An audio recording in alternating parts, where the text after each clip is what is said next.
திரு எடப்பாடி பழனிசாமி அவர்களே, தோல்வி பயத்துல எல்லை மீறி பேசுவதற்கு தொடங்கி இருக்கிறீங்க. முதலமைச்சரா என்னுடைய செயல்பாடுகளை விமர்சிக்க எதிர்க்கட்சி தலைவர் உங்களுக்கு எல்லா உரிமையும் இருக்கு. தேர்தலில் அதை மக்கள் எடை போட்டு பார்ப்பாங்க. உங்களுக்கு தக்க பதிலடியா கொடுக்கத்தான் போறாங்க. ஆனா தலைவர் கலைஞருடைய மகனா என்னுடைய உறவை பற்றி ஒரு சொல் பேசக்கூட உங்களுக்கு எந்த உரிமையும் கிடையாது, எந்த தகுதியும் கிடையாது. தலைவர் கலைஞரை பத்தி உங்களுக்கு என்ன தெரியும்? தலைவர் கலைஞர் ஒரு சிங்கம். வாழ்ந்த காலம் வரை கோடிக்கணக்கான தொண்டர்களை என் உயிரினும் மேலான உடன்பிறப்புகளை என்ற ஒற்றை மாத்திரத்தில் கட்டி போட்டிருந்தவர் நம்முடைய தலைவர் கலைஞர். முதுமையால உடல்நலம் சரியில்லாம வீட்டில் ஓய்வெடுத்தார். நினைவாற்றல இழந்த போது கூட மருத்துவர்கள் உங்களுக்கு யாரை பிடிக்குன்னு கேட்டா என்ன சொன்னா தெரியுமா? அண்ணா. அண்ணான்னு சொன்ன பேரறிஞர் அண்ணாவுடைய அன்பு தம்பி அவர். முடியாத நிலையிலே கூட அறிவாலயம் போகணும், முரசொலிக்கு போகணும்னு துடிச்சவர். அவரை யாரும் சிறையில் வைக்க முடியாது. அவருடைய இதய சிறையில தான் நான் உட்பட இங்க இருக்கிற உடன்பிறப்புக்கு அத்தனை பேரும் கூட இருந்தோம். எடப்பாடி பழனிசாமி அவர்களே, தலைவர் கலைஞர் பெயரை சொல்லக்கூட உங்களுக்கு தகுதி கிடையாது. கலைஞர் பெயரை சொல்லக்கூட எந்தவித யோக்கியதையும் கிடையாது. 5 முறை மக்களால் தேர்ந்தெடுக்கப்பட்ட முதலமைச்சராக இருந்து இந்த தமிழ்நாட்டை நீண்ட காலம் ஆண்ட ஒரே முதலமைச்சர் தலைவர் கலைஞர். அவருடைய கடைசி ஆசை என்ன? அவருடைய தலைவர் பேரறிஞர் அண்ணா அவருக்கு அருகே அடக்கம் செய்யணும். அதுக்காக நானே, அப்பாக்காக இல்ல, தலைவனுக்காக நானே உங்க வீட்டு படியேறி வந்து கையெடுத்து கும்பிட்டு கேட்டேனே. என்னுடைய தந்தைக்காக அல்ல, தமிழகத்துடைய தலைவர் அவர். அவருக்கு கடற்கரையில இடம் கொடுங்கன்னு அந்த சோக சூழ்நிலையில் கூட உங்க முன்னாடி வந்து நின்றேனே. கொடுத்தீங்களா? இரக்கம் இல்லாமல் மருத்துவர் தானே நீங்க. அப்படிப்பட்ட உங்களுக்கு எங்க தலைவரை பற்றி பேச எந்த யோகியதையும் கிடையாது. உங்க யோகியதை என்ன தெரியுமா? உங்களை நம்பி பதவி கொடுத்த அம்மையார் சசிகலாவுடைய காலையே மாறிவிட்டவர் நீங்க. நம்பிய டிடி தினகரனையும் சகோதரர் ஓபிஎஸ் அவர்களையும் முதுகுல குத்துனவர் நீங்க. உங்களுக்கு நினைவு இருக்கா? அம்மையார் ஜெயலலிதா அவர்கள் உடல்நல குறைவால சட்டமன்ற அவைக்கு வராமல் இருக்க அதற்கு ஒரு தீர்மானம் கொண்டு வந்தாங்க. அதை ஆதரிச்சு திமுக. இதுதான் உங்களுக்கு எங்களுக்கு இருக்கிற வித்தியாசம். திமுகவுல இருந்து ஒரு எம்எல்ஏ வந்திருப்பாங்களா? ஒரு எம்பி வந்திருப்பாங்களா? ஒரு கட்சிக்காரங்க வந்திருப்பாங்களா? நான் அரசாய் 2 மாசம் கழிச்சு கனிமொழி உள்ள வருது. அது வரைக்கும் நீலகிரி உட்பட எத்தனை பேர் வந்து பார்த்தாங்க? என் மனநல ஜெயிலுக்குள்ள எப்படி இருந்திருக்கும்? என் வீட்டுல ஏதாவது எடுத்தீங்களா? கலைஞர் டிவி போச்சு பணம். அதுக்கு மேல நான் சொல்ல விரும்பல. என் வீட்டுல ஏதாவது சிபிஐ எடுத்தானா? அழகிரி ஒரு நாள் வராது. ஒன்னும் ரகசியம் இல்ல. அழகிரி வந்து கனிமொழி அரசாணை பிற்பாடு கலைஞர் டிவிக்கெல்லாம் வாங்கி கொடுத்ததால ஸ்டாலின் தான். நம்மள நீங்க கனிமொழி எதுக்கு ஜெயில இருக்கீங்க? ஸ்டாலின் தான் செஞ்சாலும் அப்ரூவ் ஆகிட்டு வெளியே வர வேண்டியதாங்க. எனக்குன்னு ஒரு தனி அடையாளத்தை ஏற்படுத்துவேன் சார். எப்படின்னு கேளுங்க. வட மாவட்டங்கள்ல வன்னியர்கள் கூடு. ஆனால் சிவசங்கர் சொல்லுவான், நான் எப்படி இருப்பாங்க சார். சார் எங்கள் ஊரில் எனக்கு ஜாதி கிடையாது. வன்னியர்லாம் என் ஃப்ரெண்டு, என் சொந்தக்கார மாதிரி சார். இப்போ இந்த ஊருக்கு வந்தேன், கீழே கவுண்டர்கள். எந்த கவுண்டர் ஆச்சும் என்ன இசைன்னு பார்க்குறேன்னா எல்லா கவுண்டர் அட்டென்ஷன் நிற்கிறாங்க. அப்போது ஜாதியை தாண்டி வெளியே வந்துட்டேன்னா அதுக்கு போதுமான காசு இருக்கா? போதுமான மூளை இருக்கா?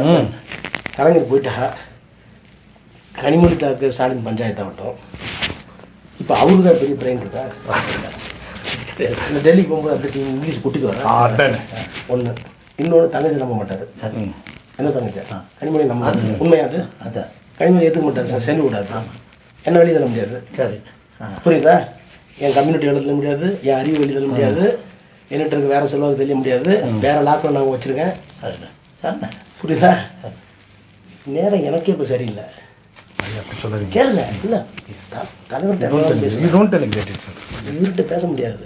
இவர் போய் முட்டிக்கிட்டு திரும்பி வர்றாரு பாரு. நினைச்சிட்டு இருக்காரு எம்ஜிஆர் நினைச்சிட்டு இருக்காரு.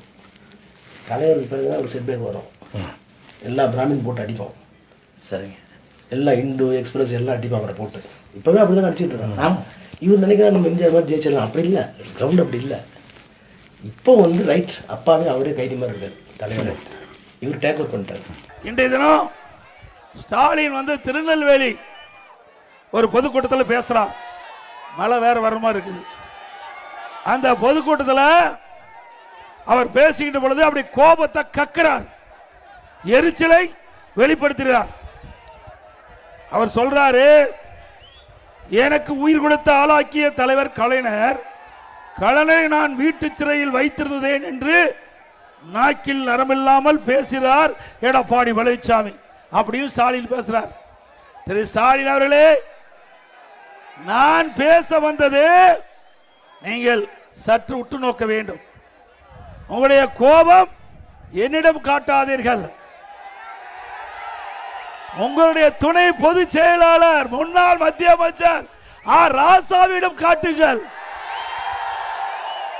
அவர்தான் ஆடியோல ஒரு செய்தி சொன்னார். அந்த செய்தி தமிழ்நாடுல இந்திய அளவில் வைரலா பரவி வருது. அதுலதான் அந்த ஆடியோ செய்தியில வெளிவந்த செய்தி தான் நான் சொன்னேன். என் மீது கோவப்பட்டு என்ன பிரயோஜனம்? நீ ராஜா மீது கோவப்பட்டா அவர் உண்மையை சொல்லிடுவார். அதனால பயத்துல கோபத்தை என் மீது காட்டுறார். அதுல எந்தவித பிரயோஜனம் இல்லை. ஸ்டாலின் அவர்களே, நீங்கள் கோபத்தை காட்டுவது உங்களுடைய துணை பொதுச்செயலாளர் ராஜா அவர்கள் மீது. இப்படி கோபப்படுகின்ற பொழுதுதான் தெரிகிறது உண்மையிலேயே அந்த சம்பவம் நடந்திருக்குமா என்று. உங்களுடைய கட்சி நிர்வாகிகள், தொண்டர்கள், பொதுமக்கள் பரவலா பேசுறாங்க. அதுல என்ன, திரு கருணாநிதி அவர்கள் உடல்நிலை சரியில்லா இருக்கும் போது ஸ்டாலின் வீட்டு சிறையில் வைத்ததாக அந்த ஆடியோ செய்தி திரு ராசா அவர்கள் குறிப்பிட்டது. அவர் சொன்னது தாங்க நான் சொன்னேன். உண்மைதானே? அவர் சொன்னதானே சொன்னேன். ஏடா அப்பாவே சிறையில் அடைக்கிறிய, இது நியாயமா? சொல்றார் உங்களை ஆளாக்குன்னு சொல்றார். உங்களை ஆளாக்கி இன்றைக்கு தமிழகம் மட்டுமல்ல இந்தியாவே உன்னை பாராட்டு, ஒரு காலத்தில் பாராட்டுகின்ற அளவிற்கு உன்னை எம்எல்ஏ ஆக்கி, மந்திரி ஆக்கி, துணை முதலமைச்சர் ஆக்கி, அந்த கட்சிக்கு செயல் தலைவர் ஆக்கினாரு. அதற்காக உங்க தந்தையே நீங்கள் சிறையில், வீட்டு சிறையில் இருந்ததாக ராசா அவர் சொல்றாங்க. நாமளே சொல்றோம். ராஜா தானே சொல்றாரு. அது கோபம் பொத்துக்கிட்டு வருது. அவளுடைய மகன் யாரு? அழகிரி சொல்றார். அழகிரி சொல்றார் இங்கிலீஷ்ல, my father is being held a prisoner. எங்க அப்பாவை சிறையில் வச்சுன்னு சொல்றார். யாரு? திரு கருணாநிதியுடைய மூத்த மகன் அழகிரியே சொல்றாரு. அது உண்மையாயிட்டு இல்ல. ஏன்னா திரு ராசா அவர்கள் உண்மையை சொன்னா ஸ்டாலின் இருக்கிற இடம் வேற இடமா மாறிடும். அது மட்டும் இல்ல, இப்ப சந்தேகம் வலுக்குது. ஸ்டாலின் பேச பேச இதில் உண்மை இருக்குமா என்று மக்கள் சந்தேகிக்கிறார்கள். அதுல திரு ஸ்டாலின் அவர்கள் தன் அண்ணனை அழகிரி ஒதுக்கி வச்சுட்டீங்க. உங்கள் தங்கை கனிமொழி, திருமதி கனிமொழியே மாநில அரசுக்கு வராம தடுத்துட்டீங்க. உங்கள் தந்தை கருணாநிதி இறுதி காலம் வரை உங்களை நம்பி எந்த ஒரு முக்கிய பொறுப்பும் கொடுக்கல. கட்சி தலைவர் பதவி கூட கொடுக்கல, செயல் தலைவர் தான் கொடுத்தார். அப்படி நம்பிக்கைக்கு பாத்திரமானவர் இன்றைய முதலமைச்சர் ஸ்டாலின். அது மட்டுமல்ல, அண்ணா திமுக ஆட்சிக்கு வந்த உடனே திரு ராசா அவர்கள் இந்த ஆடியோவில் வெளியிட்ட செய்தியை விசாரணை மேற்கொள்ளப்பட்டு சட்ட ரீதியாக நடவடிக்கை எடுக்கப்படும்.